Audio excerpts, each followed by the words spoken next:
வாழ்க்கையில் நீங்கள் தோத்துக்கிட்டே இருக்கலாம், பட் அதனால நீங்கள் லூசரா? நீங்கள் ஒரு முறை ஜெயிக்கலாம், அதனால நீங்கள் வின்னர் ஆகிடுறீங்களா? சக்ஸஸ்னா என்ன, ஃபெயிலியர்னா என்ன, அதுக்கான யார் அதை வந்து டிசைட் பண்ணுறாங்க? ஸோ அது எல்லாமே இந்த பிகாஸ் ஒரு வீடு கட்டுறதுங்கிறது ஒரு யூனிவர்சல் திங் இல்லையா? இப்போ நான் சின்ன வயசில் எங்கள் அம்மா அப்பா வீடு கட்டினதை பார்த்துருக்கேன். அப்படியா?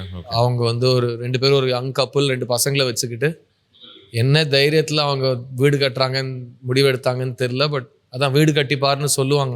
அந்த 3 வருஷம் அவங்க வீடு கட்டுறத அவங்க முயற்சி செஞ்சது, அதில் வந்த சறுக்கங்கள், அதில் வந்த கன்ஃபியூஷன், அதில் வந்து கேஆஸ், கடைசியில் அந்த வீடு கட்டி முடிச்சதுக்கப்புறம் நம்ம அந்த வீட்டுக்கு போகிறது, அது எல்லாமே அப்படியே ஃப்ரெஷ்ஷாக மைண்டில் இருக்குது.